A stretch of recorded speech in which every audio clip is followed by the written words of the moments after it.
What's up, everybody? I know it's been a little while since I've uploaded a video. I haven't been doing a ton of reading lately. I've been in like a mild reading slump. I've been watching some shows and stuff instead. I've still been doing a little bit of reading here and there, but I've been in like kind of a mild reading slump. Haven't been really reading as much as I normally do, and just haven't really been in the mood to upload anything. But I had the day off today from work and decided to go book shopping. So I went to a couple of bookstores in my state that are pretty far away from me. One of them is a little over an hour drive, but it is a very, very large bookstore, the largest used bookstore in my state. I've been to it a couple times before in the past, but I was just in the mood to go book hunting today and see if I could find anything. I also went to a couple of other smaller used bookstores, but most of what I have in today's haul is from this one like really big bookstore that I went to that has like 4 stories. It's a massive bookstore. Unfortunately, I didn't find anything super like crazy rare or anything I was really looking for, which at the moment happens to be like the spine tinglers books and bone chillers. I'm really intent on trying to collect those at the moment and complete my collections of those. I'm missing like, I believe 7 or 8 spine tinglers books, and I'm really trying to find them, but man, they're very hard to find, very rare, and they hardly ever pop up online for sale, and when they do, they're very expensive. So yeah, I'm really trying to find those, but even though I didn't find any today, it wasn't a big deal because I found a lot of other really cool books that I happen to be looking for, and also a lot of others that were just kind of impulse buys as well. But yeah, so I've got a decent little haul here to show off today, and I'm not really going in any sort of order. I just kind of have a big stack here on the floor. So yeah, let's go through all of the books I bought today. I bought a lot more than I thought I would, and I also spent a lot more money than I wanted to, but it is what it is, I guess. So yeah, so the first couple of books I bought are a couple of Fear Street books. Now, if you guys follow my channel, you probably know I already have all of the Fear Street books. I have the entire collection, pretty much every Fear Street book that's printed, minus some of the bind-ups and like collections and like the reprints and things like that. But I have every individual like Fear Street story that you can find. However, when I find ones out in the wild for really cheap, which both of these were, and they're both in good shape too, I still buy them just because they're so tough to find. I can trade these or resell them or hang on to them for a while or find somebody else who wants them. So yeah, and this one too, Heart of the Hunter. This is the 9th book in the Fear Street Saga series, and this one is semi-rare. So as soon as I saw this, I immediately picked it up to buy it. This one isn't as rare. This one is from the original Fear Street series, the Mind Reader. But yeah, I just bought it anyways. They were both, I think, like a couple dollars each or something. And I'll actually check to see. These might be in better shape than the ones I have. I'm not really sure. So yeah, got these 2 Fear Street books. The next books I bought are some kids' horror books. And they are from a Goosebumps knockoff series. And I'll be honest, I got kind of excited when I found these, and I don't even know why. Because I've read several of these books, and generally they suck most of the time. They're not very good, but I still get excited when I find these. They're still somewhat rare, and I'll still like casually collect them and read them every once in a great while, just to switch things up, I guess. But yeah, the books I'm referring to are part of the Shiver series. So yeah, I found a few of them. There were actually a couple more that I didn't buy, but they were like cheap, like common ones, early ones in the series that I've already read. And although I didn't have those in my collection, I wasn't really trying to spend, I already spent a lot of money today. I wasn't trying to spend more than I needed to. So I just bought these later ones in the series that are a bit more rare. So this is book number 20, Babyface and the Killer Mob. And I have not read any of these ones yet. This one is number 19, The Thing in Room 601. We have book number 24, The Ghost of Devil's Marsh. And then book number 23, Night of the Goat Boy. And these covers are still pretty cool, even though the stories themselves aren't really the best. Yeah, I don't know. They're still kind of cool looking books. So yeah. Okay. The next book that I bought, this one was just kind of an impulse buy. It's called Screaming Skulls by Daniel Cohen. It's 101 of the world's greatest ghost stories. I don't know if these are all written by him or if it's like an anthology with different authors contributing to it. I think it's just by Daniel Cohen, like rewriting old stories and stuff and legends and folklore and that sort of thing is what it appears to be. But I'm not entirely sure. I had another like old kids horror anthology book by this author. So yeah, this was just kind of an impulse buy. I don't know. I'll check it out. I like short horror story books, like in the style of like Scary Stories to Tell in the Dark and things of that nature and style. So yeah. All right. This next book that I bought is an old vintage horror paperback. And this one is called The Freak by Eleanor Roosevelt. Or Eleanor Roosevelt. I don't know what I'm talking about. Eleanor Robinson. I don't know why I thought of Eleanor Roosevelt. But anyway, this book is one that I don't know anything about. And I'll be honest, I don't even know if I'm going to read this. The main reason I bought this is because it was only $1. And I looked this up on eBay. There were only a few copies for sale, and they were going for like $30 to $40.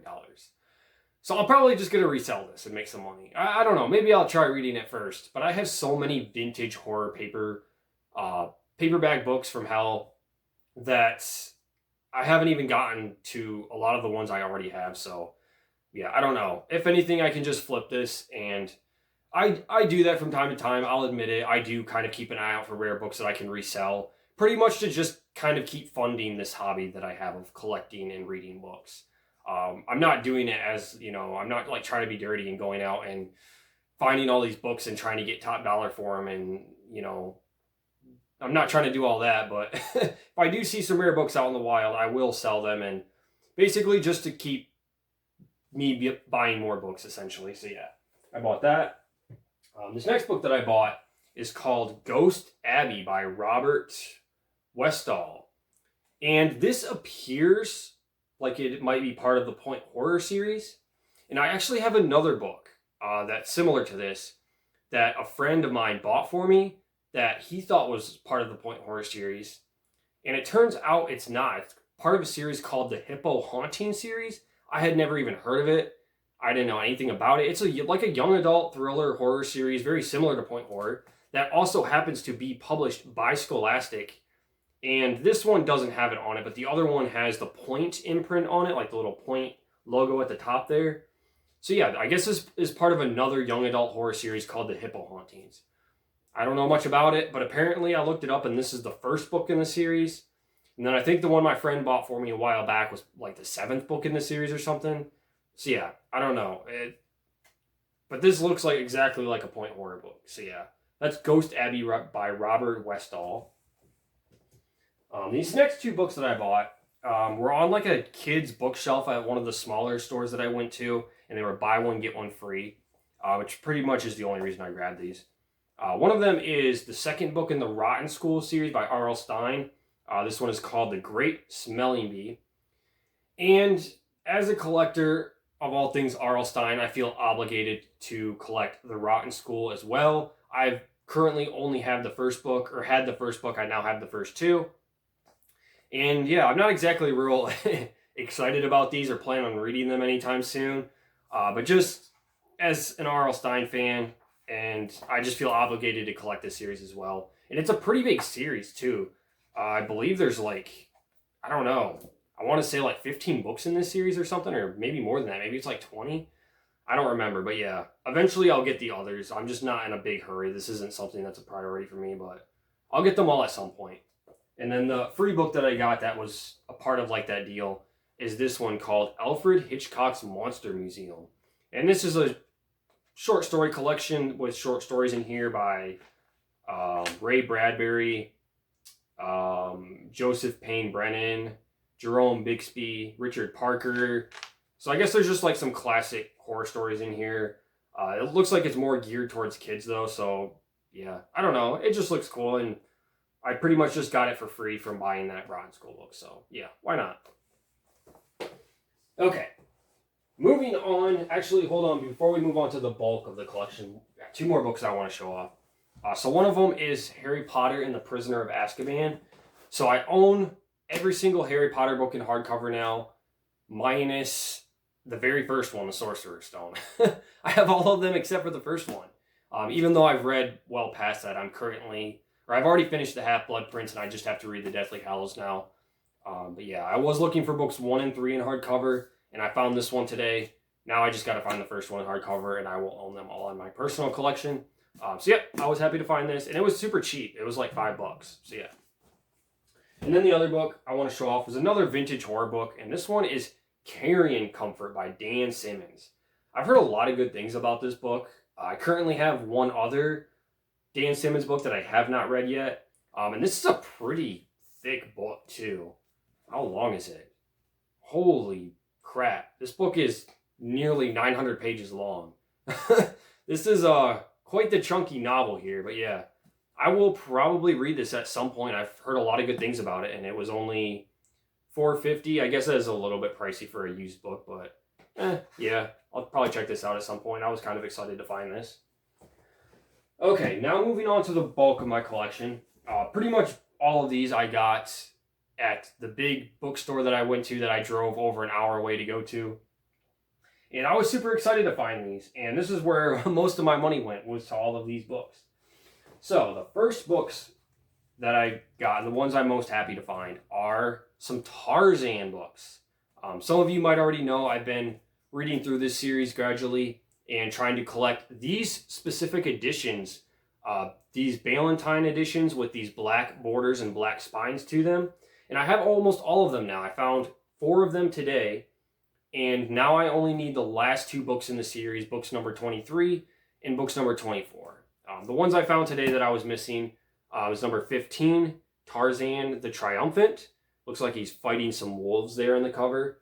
And I decided to collect these editions because I just love the covers so much. Out of all of the different editions, these ones by far have the most badass covers on them. I love the artwork to these. So yeah, number 21, Tarzan the Magnificent, standing on top of a lion there. Let's see. Number 20, Tarzan in the Forbidden City. That cover is just amazing too. I love that cover art. Not exactly sure what kind of creature he's fighting there in the water. Some kind of giant eel with fangs or something. I don't know. It's pretty crazy looking though. And then book number 10, Tarzan and the Ant-Man. So yes, I was super happy to find these. I now only need 2 more Tarzan books to complete my collection of the Tarzan series. So yeah. All right. And then we have a lot more Edgar Rice Burroughs books to go through. And they're not really in order. They're just kind of in a giant stack all over the place. But yeah, we have The Land That Time Forgot. And I believe this one is part of a series.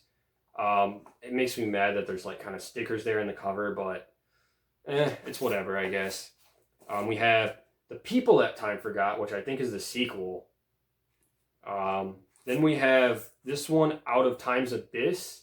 I think this is actually like a trilogy here, if I'm not mistaken. I believe The Land That Time Forgot is the first one, People's the second one, and then I believe this is the third one, Out of Time's Abyss, if I remember correctly. While I was at this bookstore, I was like looking up on Goodreads all of Edgar Rice Burroughs' books and like trying to figure out what series they were from, which ones I needed. And he's got so many books, it's hard to keep up with. And honestly, I've already forgotten like a lot of these. So I'll have to like go through and sort them all again and try to figure out which ones I'm missing and which books go to which series and all of that. So yeah. All right, and then this next book I bought is part of a series that I've already am reading through and have most of, which is the Martian Tale series, also known as the John Carter or even the Barsoom series. And I have all but 1 book in the series. And I bought it, but it's not the edition I want. This is book number 7 of Fighting Man of Mars. The ones I'm trying to collect are these Del Rey editions with this style of cover here, because these ones just look so much cooler. I mean, look at this cover. This is awful artwork there. In my opinion, anyway. I'm not a fan of this artwork. However, the edition that I'm looking for in this book is extremely hard to find for some reason. I can't even find a copy for sale online. I don't know why I'm having such a hard time finding this book in the Del Rey edition. I'll get one eventually and replace it, but for now, I just bought this. It was only a couple dollars. I just bought it so I could read it and continue reading through the series because I just finished reading book number 6 and I don't want to have to wait around forever to be able to continue with the series. So yeah, I just bought this one for now so I can at least read it. Let's see. All right. Let's see here. The Monster Men, another Edgar Rice Burroughs book. I believe this is just a standalone one that he wrote, and from the looks of it, it looks more like a horror novel Edgar Rice Burroughs, I don't think really wrote much straightforward horror. Maybe this isn't really that, but it sounds like it based on the description and the cover there. I mean, and it's called The Monster Men. So, yeah, I don't know. It looks cool. I've really fallen in love with his work, and eventually I probably will collect most, if not all, of everything he's written. I've really been enjoying the Tarzan and the Martian series at least, so I'm excited to read some of this other stuff eventually.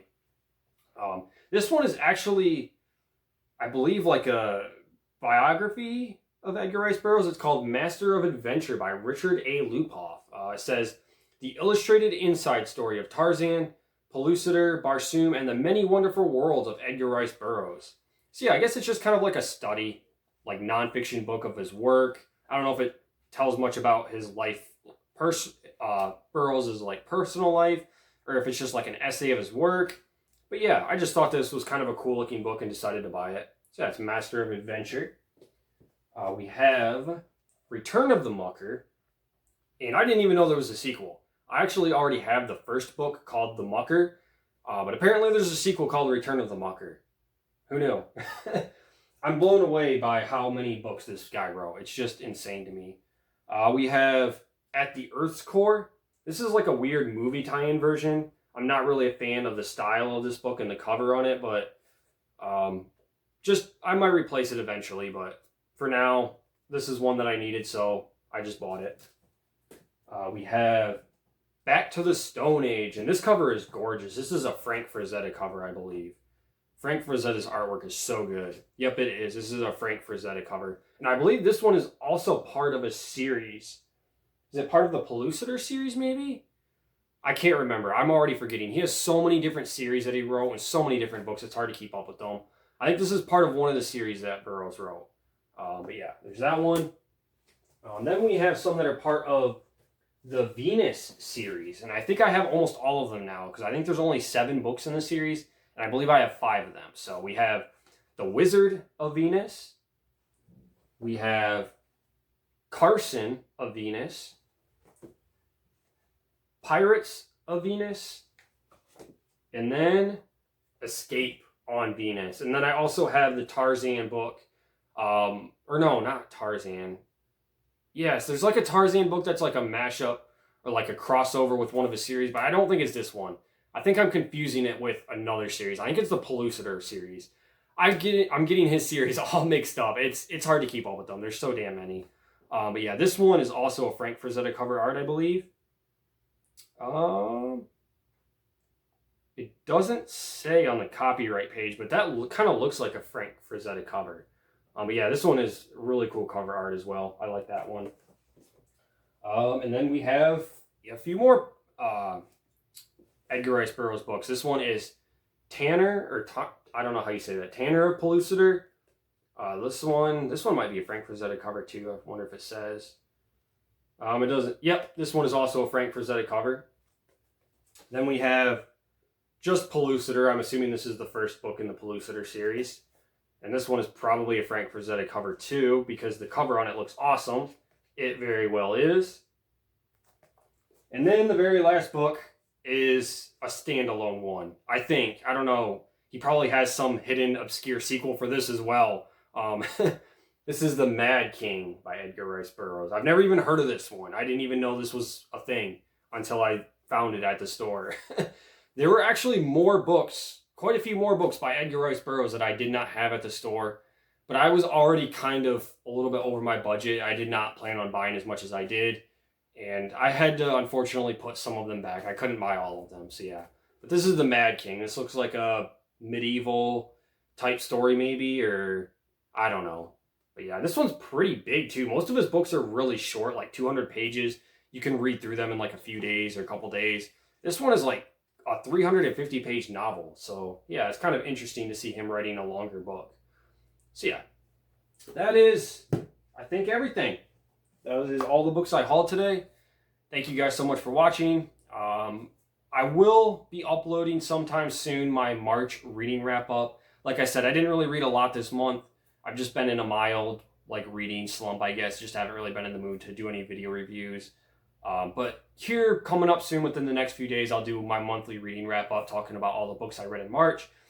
And yeah, that's all I have for today, guys. If you've read anything or have any comments about any of the books that I've just shown off, feel free to let me know down in the comments below, and I'll see you guys next time. Peace.